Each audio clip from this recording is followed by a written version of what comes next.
Flew in from Great Britain the other night into Atlanta and then drove straight down today because he likes coming to talk to FAMU. This is where he went to school. So, definitely have good questions when we get to that point. I'll be on one side with the wireless mic, and Casey will be on the other side. He'll tell you kind of his story and how everything worked out. But he's had, great experiences, and this is one of those guys that you need to know. All right, you need to get to know and be friends with. He's a good guy in the industry, builds good relationships. So without further ado, Amir.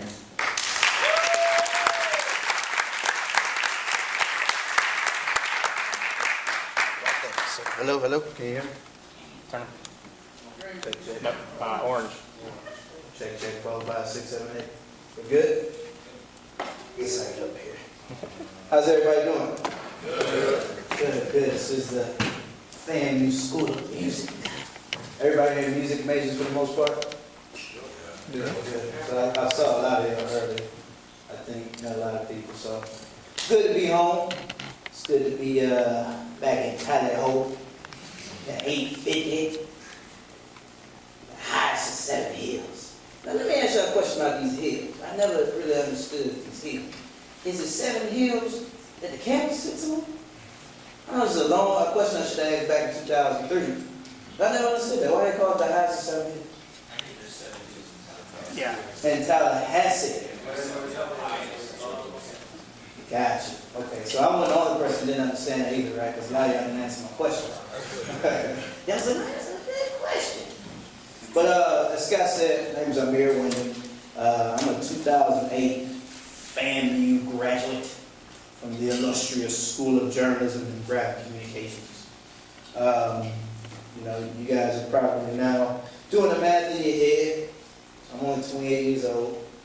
I was a student here, 5 years ago, trying to figure it all out. 5th year senior. I know some of y'all 5th year seniors, right? 6th year, 7th and 8th.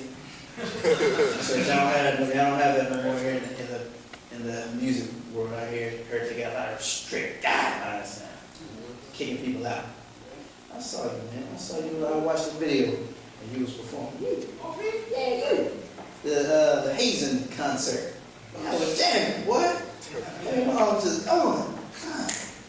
But so I was here in 2008, graduated, and interesting. So a little bit about my story. Started off, came here to play football.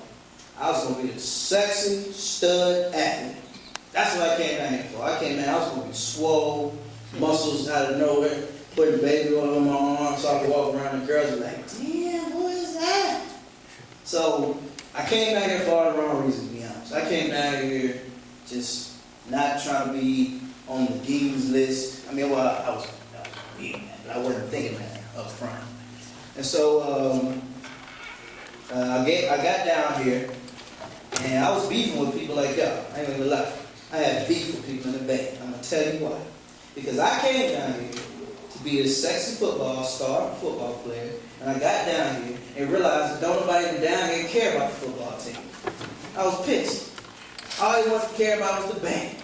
So I remember I met a little young tenderoni my freshman. I was in the cafeteria and I go, yeah, you know what I'm saying? Baby? Yeah, I play football. Yeah. And she kind of gave me this look like, oh, you ain't in the band? I was like, no, I play football. Where I'm from in Atlanta, Georgia, playing football was a thing too. Well, the band was big too, but football had just as much respect. She was like, excuse me, and she just walked off. Didn't even say bye, nothing. Damn. So I see this same little tenderoni a week later in the cab. I see her again. She hollering at the dude who played the flute. I'm like, you tell me that people play the flute? This is all messed up. So amongst that, and all other little things like realizing I'm only 5 feet. I like to say I'm like 5'7"-ish. But when I was getting recruited, man, they told me I was 5'10", 185 in high school. That was my stats. If you look at my stats, it's stud 5'10", 185 athlete. So I really believed I was 5'10", 185. Got down here to the physical. these mofos told me I was 5'6", 165. I'm like, nah, something wrong with y'all instruments. Like, I'm 5'10", I've been 5'10" since the 10th grade.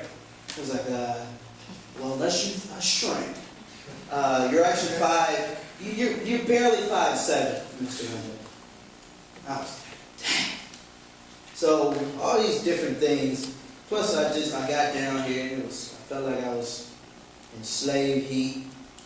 I think people from Florida, y'all used to this kind of heat. It's a different kind of heat down here. It's hot in Atlanta too, but I feel like people from Florida are more accustomed to it, so it don't really phase y'all as much. For me, I was dark skinned. I wasn't a light skinned brother anymore. I was totally dark skinned now. And on top of that, I really felt like a slave picking cotton all day in the hot heat. So I had all these different things going on for me, and I'm like, all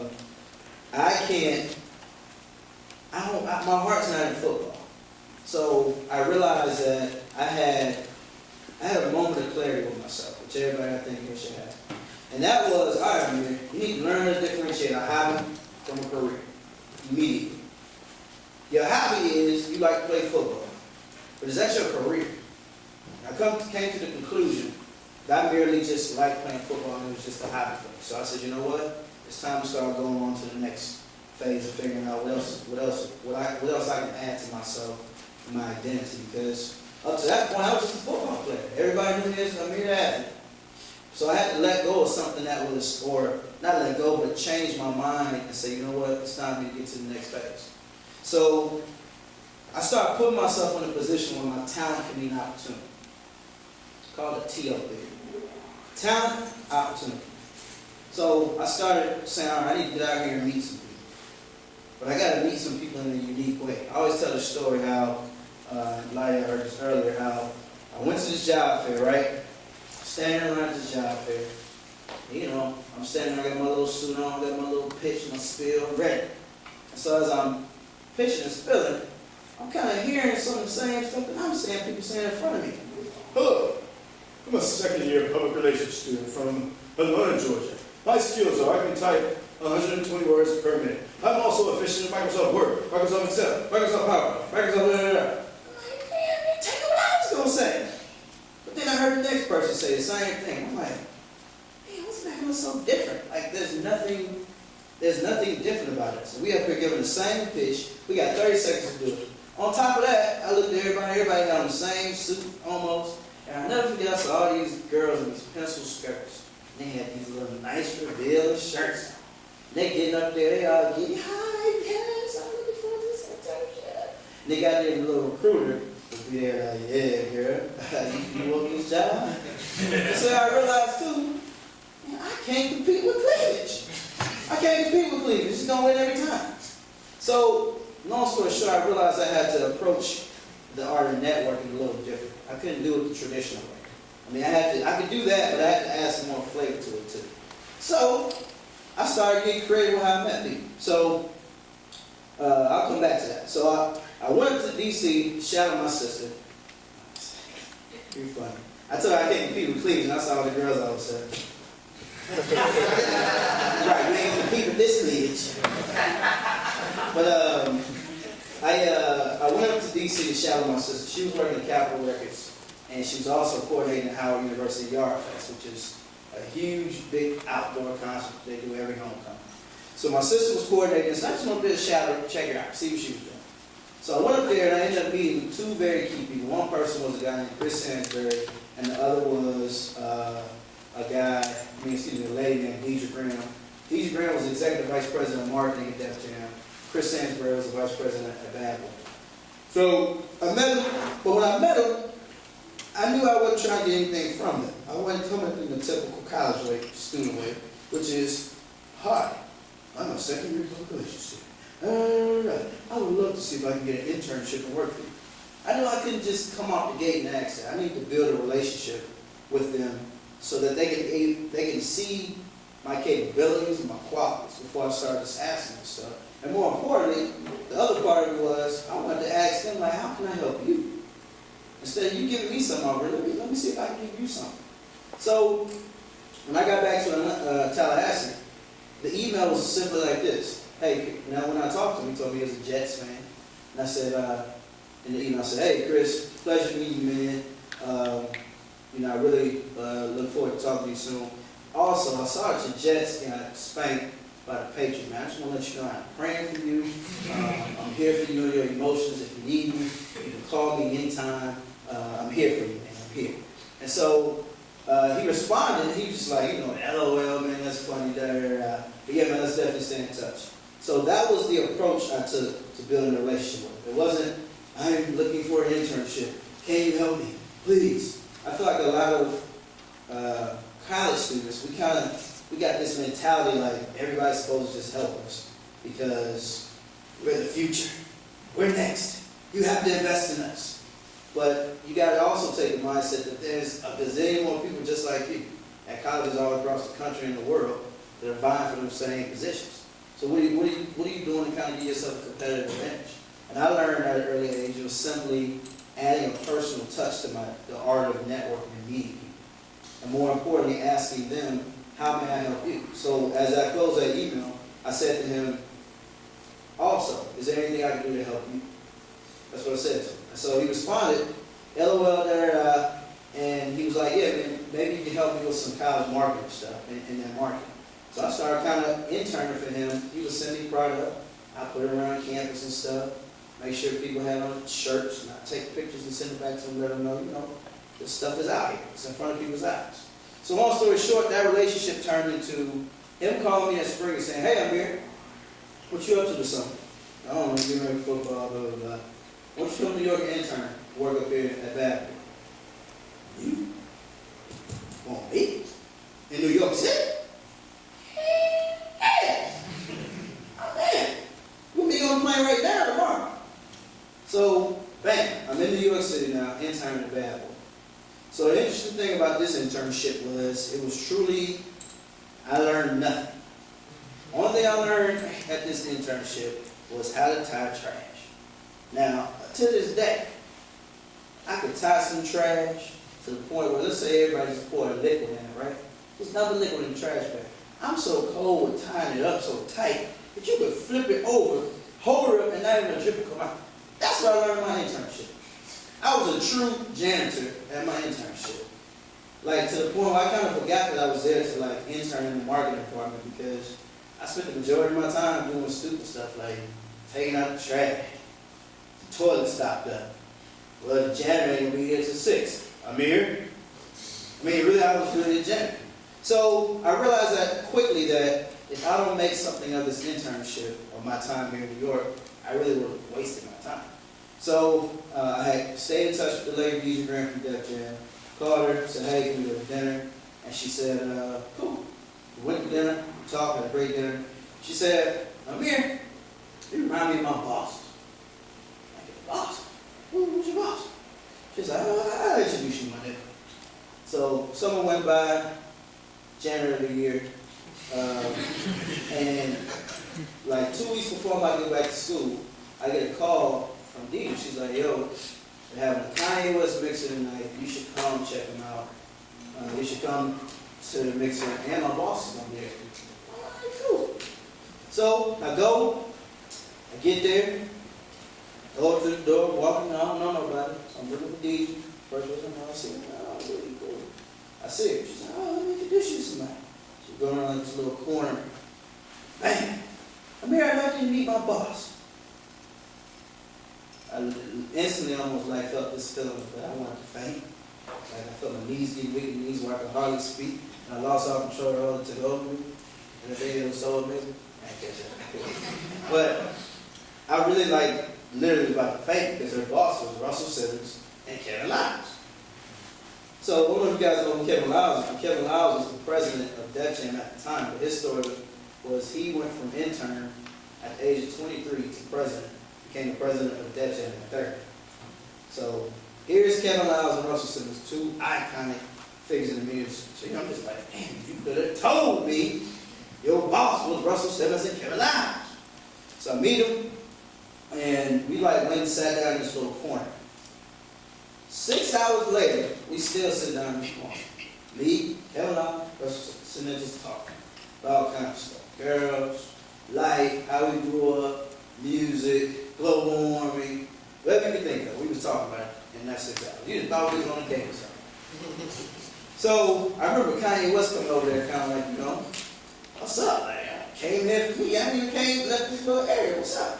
Russell stood up and he was like, hey, man, it's good to see you. Hey, how are you? He sat right back down and kept talking. 6 hours. So afterwards, there's my contact info. Gave it to him, but at that point, I didn't even care. I'm like, I don't talk with Russell. Kevin Lies. I don't need nothing else. They drop the mic and walk out. I'm good. So, anyway, the week goes by, and I get a call in the office. The weird thing about that, of course, interns don't get phone calls. I'm like, it's got to be my mom. I must not have no service in here. It's got to be my mom. So, pick up the phone. I'm like, look. He said, hey, man, what's going on? I'm like, hey, what's up? Who's this? It's Kevin Lies, Russell Simmons. Hello, Mr. Kevin Lies and Mr. Russell Simmons. You guys must have some trash needs to go out. I'll be right up just as soon as I get over there, sir. He's like, no, man, we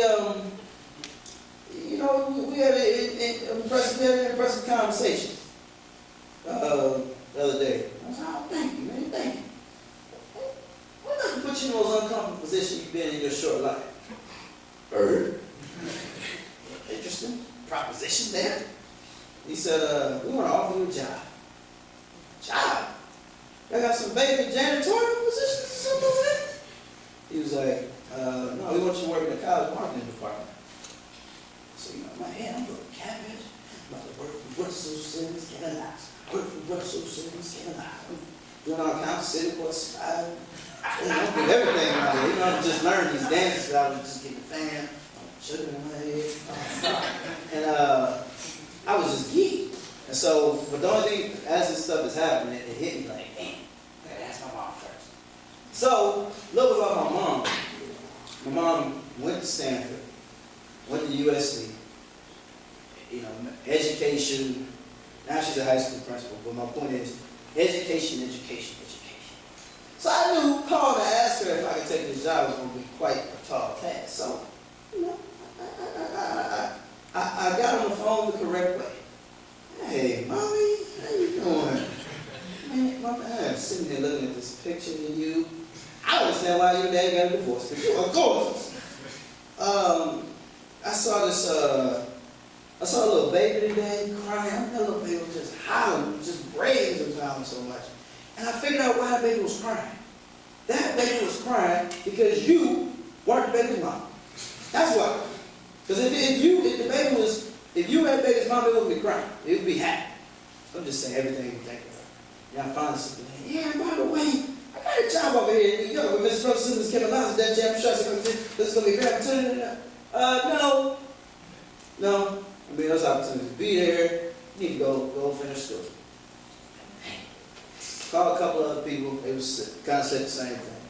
Only person that said something different was my dad. My dad is like entrepreneur number one. He always called me with some idea. Hey man, I got this idea. All the time. Just so you got something. My dad was selling stockings, snacks. I mean, he was hustling. All about that cash. I mean, he used to have me like taking stockings at school to sell to the teachers.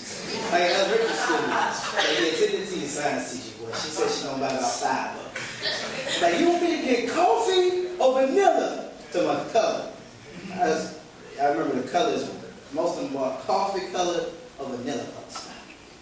So I called him like, Dad, it's a crazy opportunity. And my dad started the Atlanta Jazz Festival in Atlanta, so he's a jazz enthusiast. And he also had him start the Jackson one too.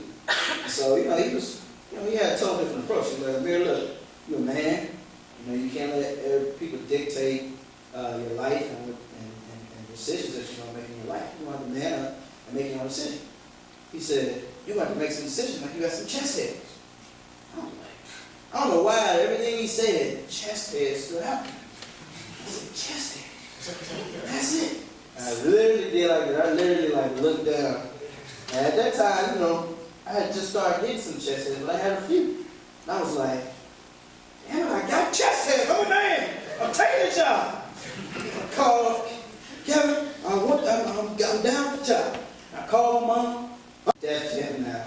And I'm in the marketing department. So maybe the second day I get there, this is my Scott. Yeah, that Scott is vicious. Just a little sick real quick. But here I am. My second day. I just put that all over the table. Second day, and Kevin comes to my desk, drops the CD on my desk. It's Kanye West's late registration. I'm like, okay, what's up? You want me to just jam this and tell you what I think? He's like, no. Why don't you come with a college marketing campaign for it? I'm like, hold up. You must have forgot. I was a janitor in my internship. I didn't learn anything about marketing strategies and all this stuff. Like, so who do I work for? Like, what do I do?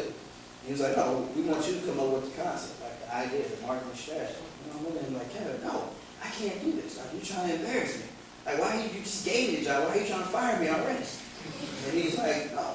He had wrote this book that he had written this book that he was about to release called Make It Happen. And he looked at me as he was walking out and was like, make it happen. I'm like, whoa. You just created a joke.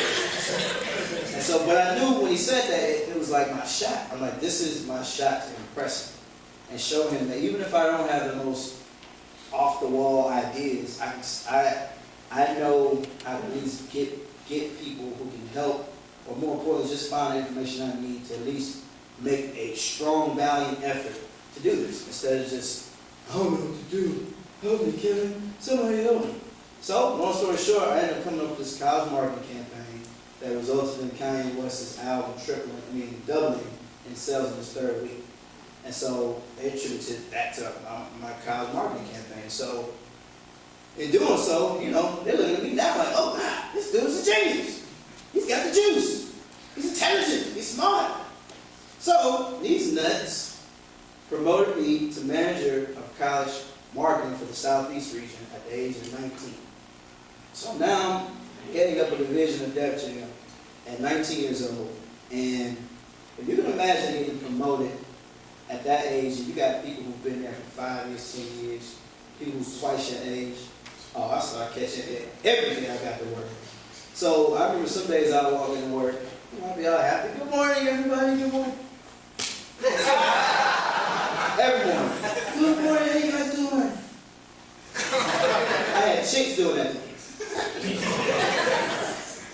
I mean, people was giving me the crank. Like, man, good morning to you too.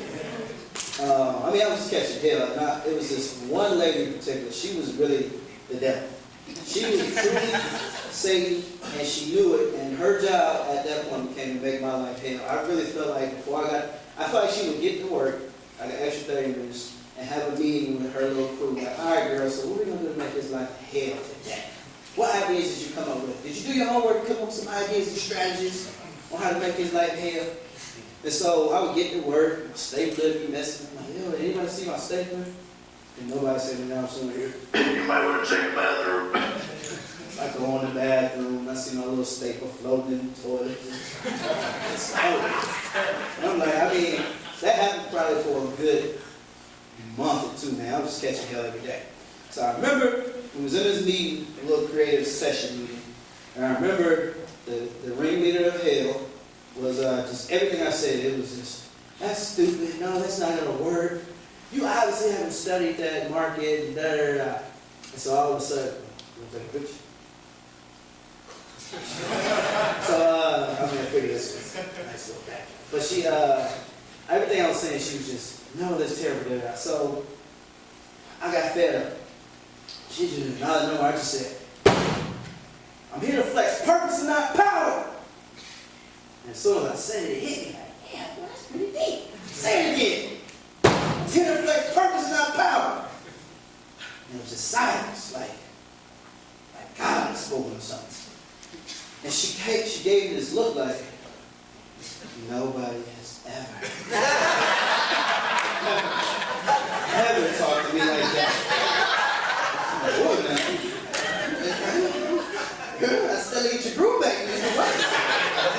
So she gave me this look like nobody ever talked, but I was like, look, I'm your colleague, I'm not your boss. I'm here to get a job, and that's it. I don't care about being the manager. I didn't ask for this.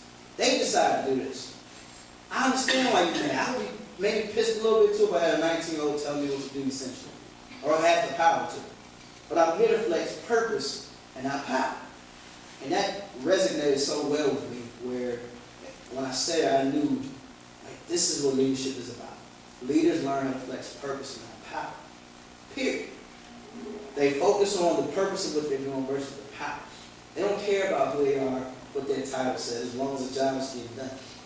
And so that hit me, and I knew that was something that was going to take me to higher lengths. And so when that happened, caught no more hit. I mean, it was like everybody just started respecting me.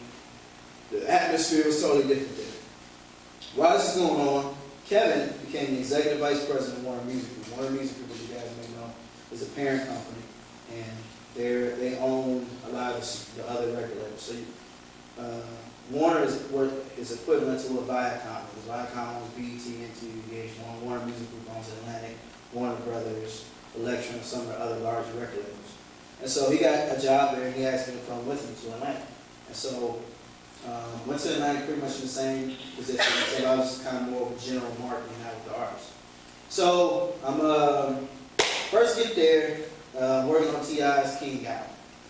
The King album was going to be released simultaneously with the ATL movie, his first feature film.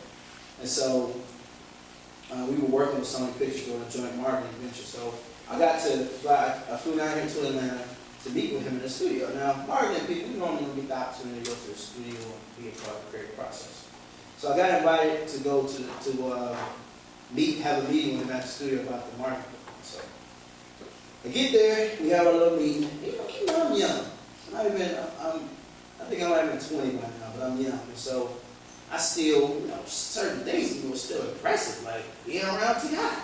I was still like, oh, shit, it's a big deal.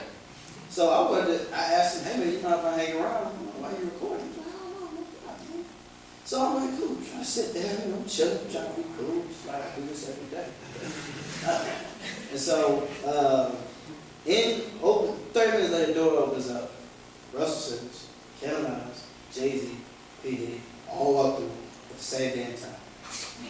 I felt that feeling of fame again. I'm like, but you can't faint. I mean, it's nothing cool about a man fainting from another man, and the man having to catch you. Oh no! There's nothing cool about that. If a girl catches you, even if a girl, it's just nothing cool about a man fainting. So keep yourself together. You a man, you got chest hairs, all right? You a man. So, they're working on this album. T.I. invited them all down just to kind of be a part of the atmosphere, the ambiance. Yeah, like Jay's studio, whatever. So, I'm sitting there just chilling. Like, I had met all of them before, but I wasn't close. I didn't know Jay-Z like that, and I didn't know Diddy like that. I was close with Russell and Kevin, but I'm in that thing like this. Yeah, that's crazy. I was doing selfies before selfies even started. Trying to get like, let me get this angle right. I'm thinking about kind of little sneak shots. So, I was that stuff was big. So, I remember sitting there, and they were working on this song. Now, that's all I say. In the studio, I'm sure everybody here has probably been in the studio, been a part of a session. It's the most positive place in the world. Everybody just, oh man, that's crazy. Oh, you killed the man. You really doing it big. It could be the wackest thing you ever heard in your life. Everybody just in agreement to it. They dap each other. Yeah, salute, yo. Salute. But that's kind of how the environment was. It was real, just positive and happy. So, I'm sitting back, and they working on a song. It was terrible. I'm like, no, Jay, you're too creative. How do you not see if that's a terrible song? What's wrong with you? And then, they was all just like, they just dancing. Yeah. Doing this Diddy stuff. I'm sitting there thinking, like, why are y'all encouraging this? That's not good. So I'm like, all right, you can't be complaining and, critiquing if you don't have no solution. So I sat back for about a good long 3 hours and figured out, if I was T.I., what would I do? So, I'm sitting in my head, I'm seeing myself in videos and stuff. So I came up with this song. I said, all right, cool. That sounds good. Now, challenge is getting enough hair on your chest to say something. Sorry, this one. I will. I know Kevin the best. So I raise my hand like a little second grader. Kevin, come here. He comes over and goes over. Kevin, I got this idea for the song. I'll take it. Nah. Whisper in his ear. You know, it's not cool. Whisper. And then, if it's dope, it goes back to T.I. That's it. That's the idea. And T.I. thinks it's why he think that Kevin came away and I was away with the situation. So, all right, I'm cool. All right, so I have to get myself together. Get the current, do push-ups in my head. Shoot shot, dog. Shoot shots is what real men do. Real men speak up. Real men, they got a microphone. They voice them like this. Don't be scared. You man. All right, let's go. All right, go. The music is real loud. Keep that loud. All right, go. Why, my hands started shaking. Come on, man. Hold it together. Hold it together. And so Kevin pointed to me. I'm like, all right, cool. It's going good. He points at me just as I plan. And he's like, come here. So he takes a step. It's like a hit him like, nah, let me just step in here. Boom, boom, boom. Cut the music off. Silence. I'm like, I literally was about to like faint. So I'm sitting here, and I mean, you can imagine all those guys up in the show are literally just a soundboard like this. And as soon as the music comes, they all turn on at the same time. Dun, dun, dun. You know, I'm really like, all right, this is a good time to faint. Come on, man. Faint. Hold your breath. Do something. So they all looking at me now, and you know, I'm sitting there. I'm like, man, all right.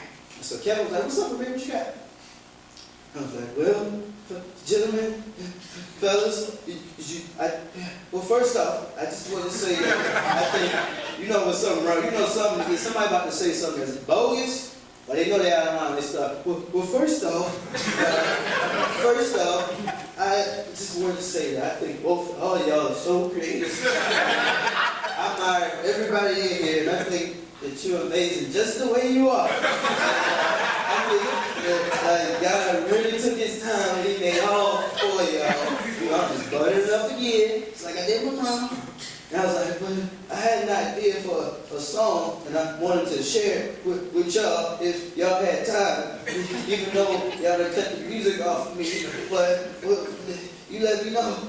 I remember T.I. saying, what you got, marketing guy? I'm sitting there. So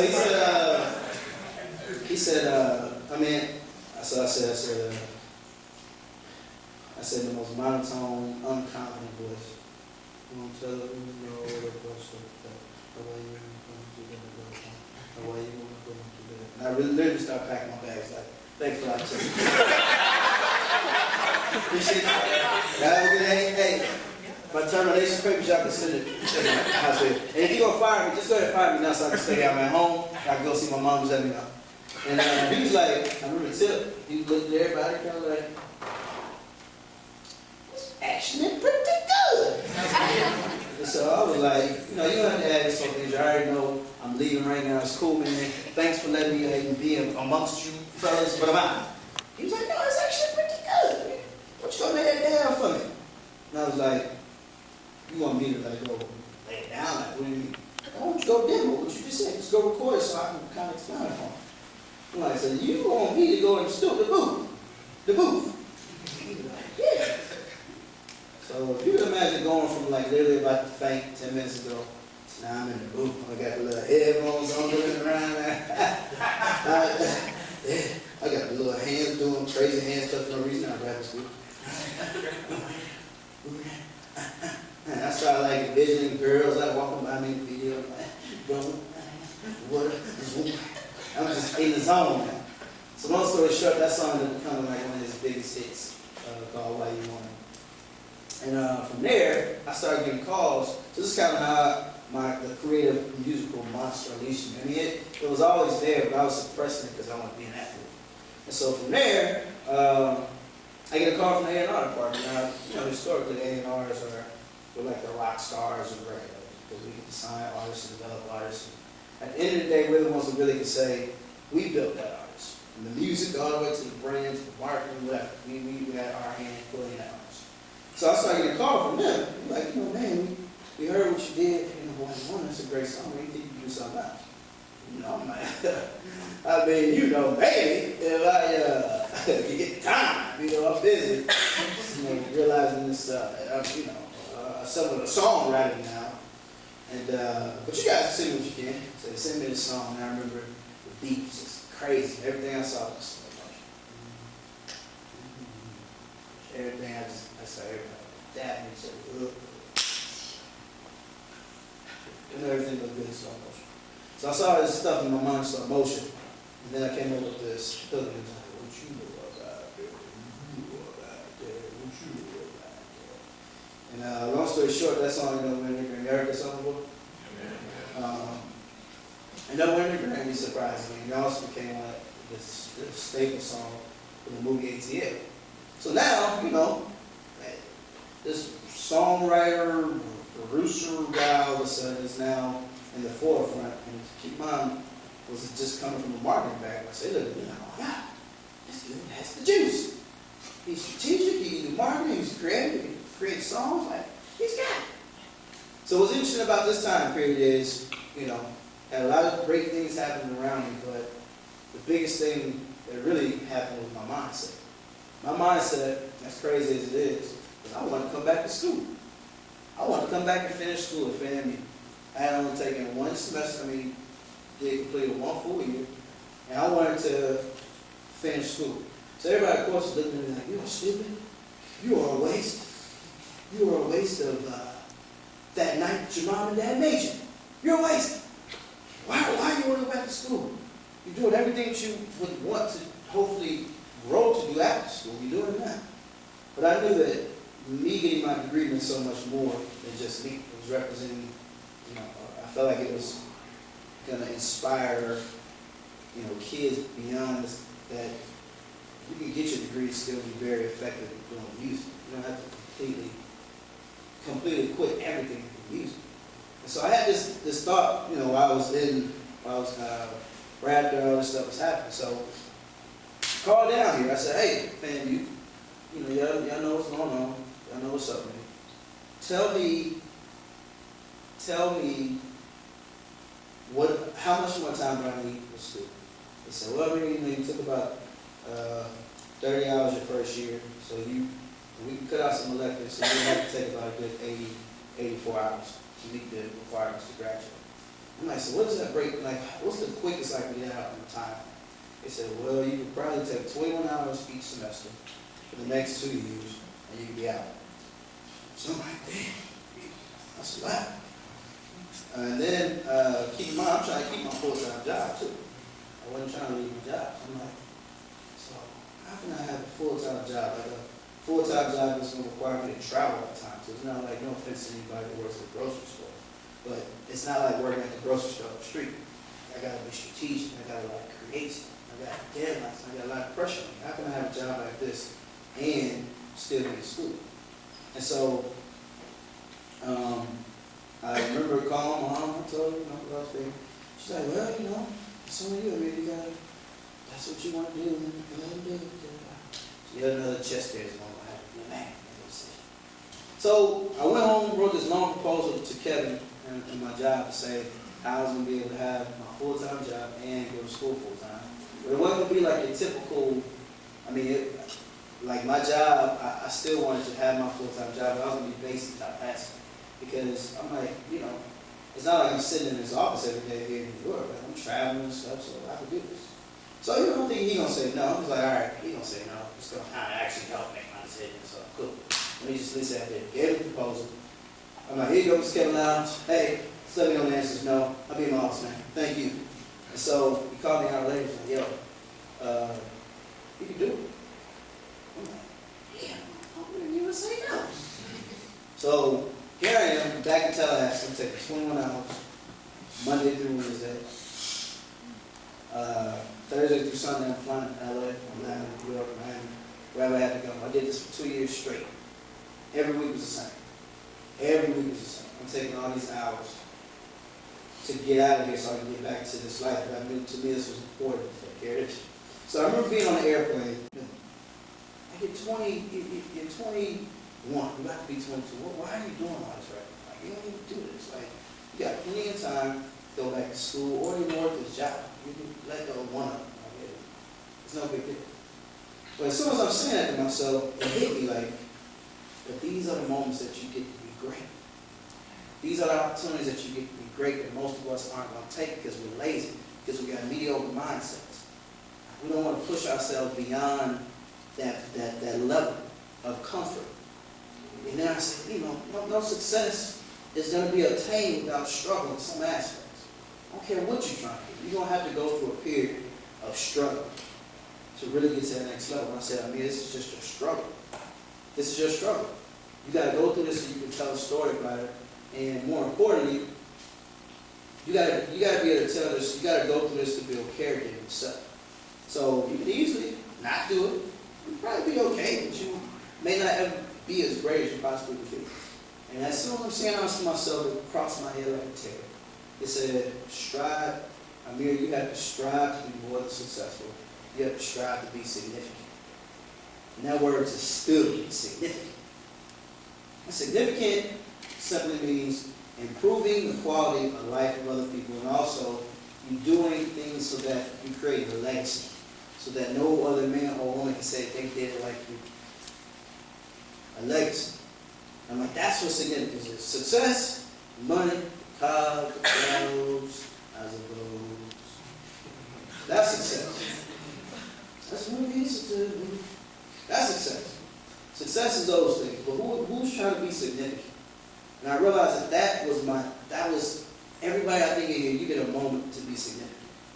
The majority of us, honestly, we come from mediocre upbringings, whether it's our environment, even our families, parents. No offense to our parents, but our parents, they didn't have all these opportunities to be millionaires and, do what they did. Because they grew up in a time where, for us, for them, being the secretary, something was that. Was that tomorrow? Time on. Oh, yeah, lucky. But our parents, they grew up at a tough time where they didn't just have all these opportunities for the most part, most of us. And so because of that, our parents growing up in that kind of environment, it was like we kind of grew up learning how to struggle, learning how to live basic lives, because we didn't grow up, a lot of us didn't grow up with a lot of money. A lot of us didn't grow up around just a whole bunch of culture, and this is the way it is. So, to me, that's what pushing yourself to significance is going beyond your mediocre mindset. It tells you that it's okay to be basic. It's okay to I don't have to push myself. I can work hard. I can have a job, I can still afford to buy me some clothes, some nice kids, go on a couple of days, travel, go to movies. I can live at that level. But when you're trying to be significant, it takes a lot more than just being mediocre. And I think that's where a lot of us shy away. Because we know how to survive on this level. We have most of our life, if not the majority. But past that, most of us don't know what that is. So a lot of us get lazy and just accept mediocrity. And so that moment on the plane, that's when it hit me I want to be more than successful. I want to be significant. And I said, I got to go through this. This is just what I got to go through. It's going to be hell. I'm going to be tired all the time. Whatever. But this is what I got to go through. I'm going to struggle for 2 years so I can hopefully live like a king for the rest of my life and just continue to sin. 2 years. Just 2 years. A lot of y'all can relate to that here in school. Some of your colleagues have changed their majors to more what they think is going to be easier for them. And they'll tell you, I just don't really like that. But they really want to say, man, that work is just too hard. And it's not really so much complimenting my social desires. They ask me to do too much work. I didn't come here to do that much work. I came here to kick. So they changed their majors. And y'all know y'all got some people that's guilty of that. But they changed their majors. Let's say they had a bio pre-med major. No offense to the school of journalism, but listen, our workload is totally different. They got to study. They got to be in the books. We got to perform more. They got to study and stuff. So we can be more creative and more, what we do is more important than how they do on the test. So those people, they see that, they're like, oh man, y'all not doing as much work as me. I'm gonna change my major in journalism. I like talking to people. I like being on camera. I'm pretty. They change their major, just honestly so that they can kick them on. So they go from potentially being a doctor to now, they think they're going to be a journalist, or they want to be a journalist now all of a sudden, but you got to also look at the life that you want to live too. Let me keep it real. Journalists, that ain't no industry. If you're going to be having your little Louis Vuitton shoes and, getting your hair done every other week, you're going to be toe up. But my point is, you gotta be willing to be uncomfortable for a little while so that you can get to the next level. So that's what that period of my life, that's what that was. And so long story short, I ended up finding an artist in Lupe Fiasco during this period while I was still here at FAMU. I ended up graduating in 2008 from School of Journalism. And when I graduated, they announced I was becoming the executive director of A&R at 9th grade. So I became the youngest executive in the business. And so I always look back and I say, man, well, what got you, what got you there? It wasn't so much just your talent. It wasn't because you were just the most creative person in the room all the time. Like, what was it? And I always say to me, it was a few things. It was about more my character, the effort I put into building my character, such as controlling your ego. Controlling your ego. We all have egos, and that's fine. But the key is controlling your ego. We all are very confident in our abilities. Controlling your ego. Now, right now, you got to learn to control that ego. Because you're going to start, you got an ego now, what you start getting some money. You get a name behind you, some status, and some titles. Your ego is going to get bigger and bigger. If you don't learn how to control it, you're going to be in trouble because a lot of business is done based on your likability. It's not done always on your talent and your capabilities. It's more on people that like you and like your character. Another one is listening to your humility. And I'm going to read this verbatim because my mother, this was earlier this year, she was like, man, you never listen. She was just giving it to me one day. Just, yeah, you don't listen. Because me and her are the same person. Somebody in 30 seconds at this job fair. I said, man, I got to do something different. I got to find a unique way to meet people where it could be more impressionable. So what I did, I started going on the internet. I started seeing people that I wanted to meet. And so I remember seeing a lady named Sue Nagel, who was the president of HBO Music. And so I said, this would be an interesting person. How could I possibly meet her? Let me see how they write their email addresses. I typed in HBO press release. If you guys know anything about press releases on corporate sites, they always list a contact person. If you have any questions. So I saw they put it back in between. Okay, cool. Okay. Well, we got Sue Nagel. All right, HBO. Let's see what old Sue Nagel's been doing. Sue Nagel has got an award recently in Atlanta, Georgia. All right, look at you, Sue, doing a bit. So she, I saw she got an award. I said, this is what I call positive deception. Start drafting up an email to Sue. Sue, congrats on the award. I mean, it is amazing to see people like you get honored. And I know you don't do it for the accolades, but it is just good to see a hard-working lady like yourself finally getting some recognition for your hard work. Look, sorry we didn't talk much, but maybe next time I'm in New York, I can come out of the office so we can just catch up over a cup of coffee. Take care. Amir. Now, I've given her confidence in that email. I ain't said nothing about being I was a freshman. I ain't said nothing about being a college student. Nothing. Just simply gave it to her like, I'm just a professional like you. Now, some of you may be thinking, kind of made it seem as if you were there, but like I said, this is positive deception. It's positivity with a little deception. Now, the deception's on her end. How she takes it. I never said I was there. I met you. You took it as that way. So when you send people like that emails, they have to make a decision. A, they're going to respond like they know you. B, they may not, they may not respond at all. Or C, they may ask you, where do I know you from? But most are going to go with option A. I do it all the time. I don't even like to. I do it all because, you know, it's hard to remember everyone's face. I wish people would just send pictures with their email. Like, just send a picture. I know it's weird, so look at it. But they, she responded and said, "Oh, Amir, you're too sweet. I really appreciate the email. And just, yeah, you know, we don't do it for the accolades, but it is good to get honored sometimes. Yeah, when you're in New York, please reach out to me. We get a cup of coffee. You come out." You know what I'm thinking in my head? I got you.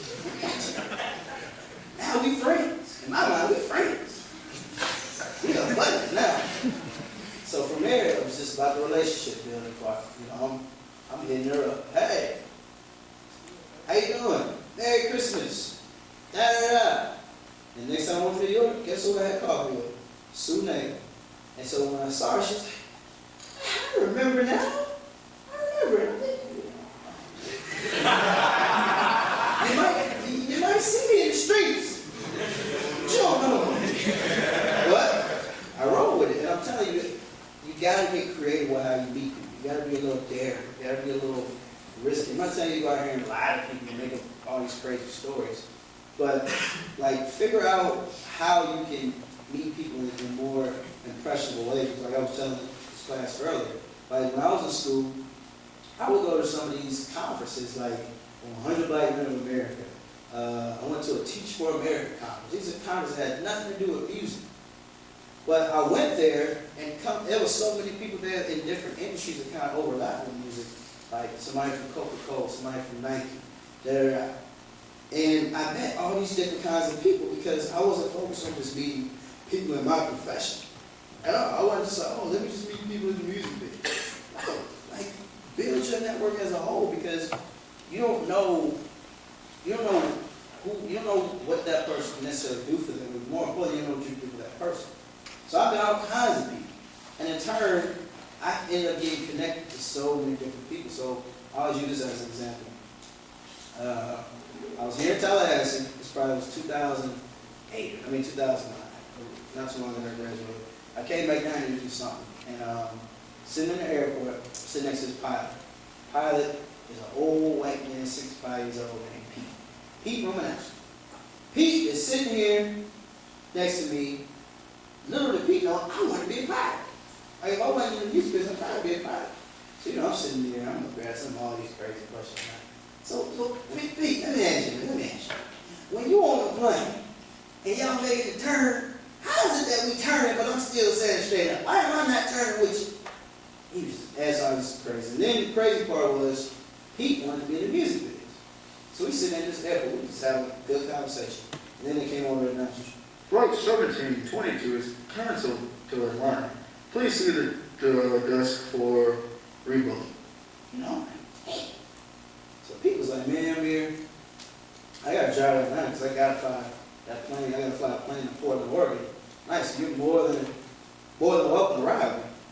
You know, I'm like, "Is that people kid?" That's how it started, right? Old friendly guy. And I see. So I'm like, "Well, okay." Because, you know, I was a professional amateur boxer, so, you know, I'm thinking, I still don't have to stick. Because I boxed from like 7 to 16. So I was a professional amateur, so, you know, I got this confidence, like, I'm still that. And so, on top of that, I was a black belt. So, you know, I wasn't really worried about defending myself. So, I got in the car, but when I walked by this car, I did a little long walk and made it seem like I didn't know. So, like, I walked past it, like, oh, that's your car. Took a picture of the license tag. I sent it to my mom. "Hey, Mom, look, I'm riding this old white man. I don't normally seem cool, but just in case you try something. If you don't hear from me in an hour, you need to call the police because he got me tied up in the back of his truck. Here's his license tag." So we drive. So then as we drive, he's like, "Oh, yeah, I got to stop by the house." I'm like, "Oh, you got to stop by the house now, Pete." So Pete, he stops by the house. His wife, like, beautiful home. His wife comes out. "Hi, honey," you know, all loving. "I made you some homemade muffins. I made you some homemade muffins." I'm thinking, that's what boys. That's what they got the boys. I ain't sick. No, I'm good. I'll take thank you. Ain't about to have me down in your dungeon like this. Just hanging from chains and stuff. Pouring me bondage on this crazy stuff. So, you know, anyway, I left there, everything was cool. I didn't get, we left the house, and as we're driving up to Atlanta, people so cool, I just told him after like an hour into the drive, I was like, look, B, I can't even lie, man. I thought you was gonna kidnap me, man. He was like, what? I said, yeah, look, I took a picture of your license tag, man. I thought you was gonna kidnap me, a stereotype. I just didn't know, I didn't know. I thought your wife was trying to poison me with the muffins. So he just started cracking up. I don't think he was gonna be offended. He was like, he said, guess what, though, Amir? I was like, what? He said, I got a confession too. What? He took his camera phone out. I took a picture of you too, man. He had like taking a picture. I don't know how he got this picture. It was like a perfect, like kind of front side. I don't know how he got it. He got a good one. I be like, chop. I didn't even know it happened. So he had a picture of me. He was like, I sent it to my wife and told her I was coming. There's this young black kid in the car ring. If she didn't hear from me, you need to call the police. That's what he looks like. So we died laughing about that. But that ride turned to one of the greatest conversations of my life. Just because you can imagine talking to somebody who completely comes from a totally different background from you. And I'm totally different from where he grew up. He wanted to be in the music business. I wanted to be a pilot. So we just had a crazy conversation about everything. Long story short, me and Pete have stayed friends. We played golf together. And Pete, he calls me one day, maybe a month, maybe a year or so after that. And he's like, I'm here. My son has a friend who's in a band. And I'm looking for a record deal or something. Man, you guys are like me with him. It's pretty good. But Pete never called me about the music. So I'm like, all right, cool. So I told him something in New York, I'll meet with him. So I meet with this band, and this band turns out to be fun. Anybody know fun? Yeah, they sing the song We Are Young, you know. And so, all because of Pilot Pete, we were introduced to fun. And it just goes back to the art, the networking piece. Like, don't see, first of all, don't see color. We meet people. Don't be so consumed with your race, your culture. Like I was telling this class earlier, like, don't see color. Like, meet more kind of people. Don't be so consumed with what you've been consumed with your whole life. Fly, travel, hang around different people, talk to strangers, meet people. It adds so much value to your life. It makes you have a global mindset. And so meeting people like Pete, you never know what can come from that. Whether you can do something to really help them or vice versa. And so Pete, us just becoming friends, introduced us to fun. And now they're Grammy Award-winning band. 3 years later. So you gotta get, but you got Scott's class. Now, your friend, you like, man, you know Scott cool. I mean, we do need to go there and do that work. He'll be cool. He might not mess with us. He might not trip too much. Your partner is going to say this. A good friend is going to say, you know what? Doc, let's go to class. We can get drunk afterwards.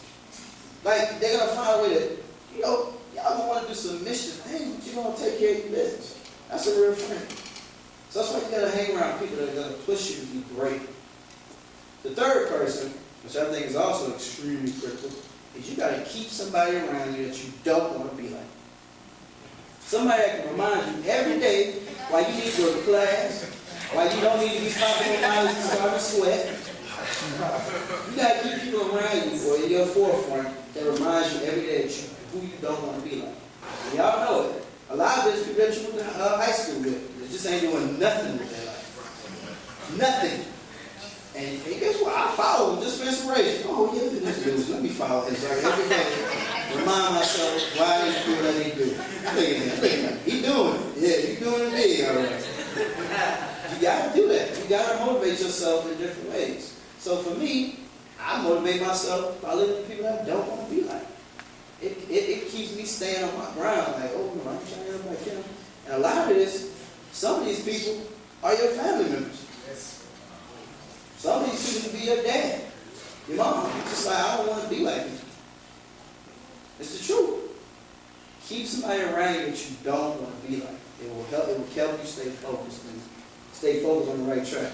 And the last person is something, you gotta keep a mentee up on you. It can be a little brother, cousin, sibling, some random little high schooler, but they need you. Just like how I understand why some of these schools are trying to have me come speak at their school for a while.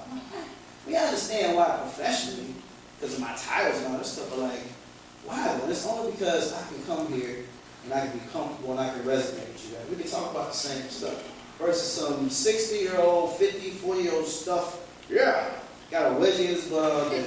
Yeah, you gotta be successful. You gotta do it big. Like, you need somebody that you can relate to, and those kids, they can do it big. Got to.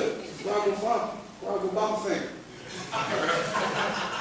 But you gotta invest in them too, because they're gonna, they look up to you guys. Y'all are the shining stars. Y'all in college.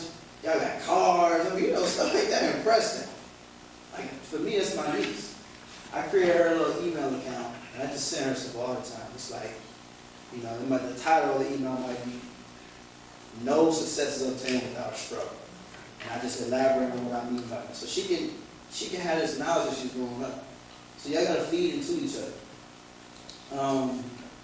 So those are the 4 people. So the first one is who? Wise. Could be your grandpa. Barely can move around, but he made that. 2? Years. 3? All right. Keep that thing right in front. You don't have to be cool, and they don't have to know. But the good thing about social media is that you can just look at people and not say nothing to them. And they're gonna share their life. They're gonna share their life. I look at, no offense to some of the ladies, but like Instagram, for instance, is a very interesting thing for some women, because some women are just, like, y'all share every bit of your life. Like, new pants, toenails done, new hair, like, everything is just shared now. It's like you can easily just be a part of somebody's life without even letting them know, like, I'm a part of your life. Besides, like, I know you. And so keep those people close. And then I'm sure there's something else I want to tell you guys before we start doing the question. Back to the whole networking piece, like, you guys don't understand. I think so many people try to meet everybody in the industry. You want to meet people that's in your profession. I'm telling you, man, like, y'all right here, the person next to you could be the next this, or could be already that. You just never know. You don't know who you amongst right now. And y'all just need to make sure y'all are cool with each other. Because if y'all can package all this creativity and cool together in some avenue, I'm telling you, y'all gonna be beasts. So just always keep in mind, it's not about always meeting people like me, or like, you can be sitting next to whomever right in class. Like, when I was in class, I could think about my class. I knew everybody in my class. I might not be best friends and partners with them, but like, I could probably call them right now. Hey, what's up? Need something from me? Need some help? Can you help me? I got several people that I went to school. I had no idea if they were going to grow into who they are now. But it's amazing seeing those people. Like, my best friend is the executive in the marketing division of Rock Nation. So he works with Jay-Z. Kevin, the whole Rock Nation sports side with Kevin Durant. I mean, he works with all these people, and it's just amazing seeing us matriculate into who we are. And y'all gonna do the same thing. So just keep that in mind, that this networking can also be right here in this classroom, right in your classroom every day. You don't have to be meeting everybody that's already in those positions. Because the reality is, we don't grow up and we don't move on. We don't get out of those positions. It's gonna be for y'all to have. So that's that. And then, last, I just want to bring back the point earlier, as I said, about striving to be more than successful, striving to be significant. Like, I think about my niece, who pretty much like my daughter. And recently, Bruno Mars sent me a picture. He sent me a gift. It was he said he sent me a gift. I think it's like, it sounds crazy, like Bruno Mars. You got a lot of money. Send me something crazy. And she said, oh my God, wow, you do it. He sends me a signed autograph picture. How you send me an autograph picture for? But to my niece, she saw that and was just like, because you know, to her, I'm just an uncle. I ain't nobody. That's my uncle. I don't know, man. I don't know what he do professionally. That's my uncle. But she saw that and it was like, it hit her like, oh my God, you know Bruno Mars. Wow. My uncle knows Bruno Mars. So the next day I go to school, her school dropped her off. I'm like, hey, morning. There you go. I'm like, what? You know, I see some of the little students in class, I really got this look like. And like she went to school and told all these kids and her teacher, like, Googled me. And they sit there in class, like, putting on stuff like, let's see what this video is. This is Mariah's uncle. So I say that to say, what I do is for the legacy purpose. Like, I want my niece to look up to me and be proud to say she's a winner. Because our uncle did it in a fashion that he created a legacy that my family could be proud of. That family could be proud of. Like when I get awards and all this stuff, it's a nice shining light on family, my mother, even just being African American man. Like I look at that from all of them, it was like, when things happen for me, I'm representing so much more than myself. I'm trying to create a legacy that matters. A legacy that people can be proud of. Not so much just because he had money and he had all the status, but because of how I treated people, and more importantly, how I improved the quality of life of other people. And so for me, that's what being significant is. So I challenge you guys to keep striving to be successful and be significant. Like, I want to come back here one day and I hope they family want to build a statue of me or something, because I just done did it that big. They want to name a street after me. Just so I can take my little piece of, I guess my kids by that time, look at your dad. That's right. That's your dad. That's me. I did that. But you know, you do it for the legacy purpose, to just represent so much more of yourself. So y'all strive to be more than successful and be significant. That's what I leave you guys with. So that.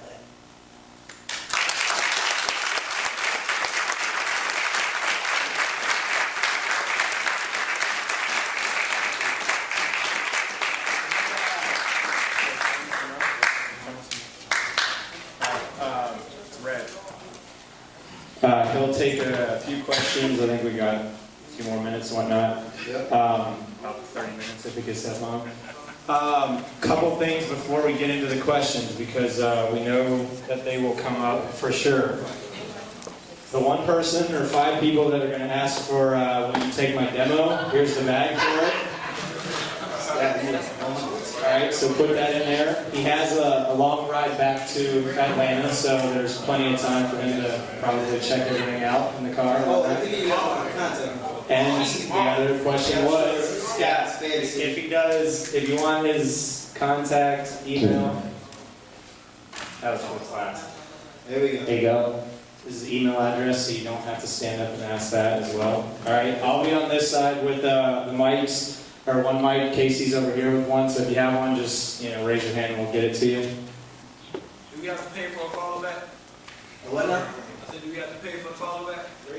Man, I just started really getting into Instagram, so absolutely not, brother. Alright, we'll call you right now. That people charge people to follow? Some people pay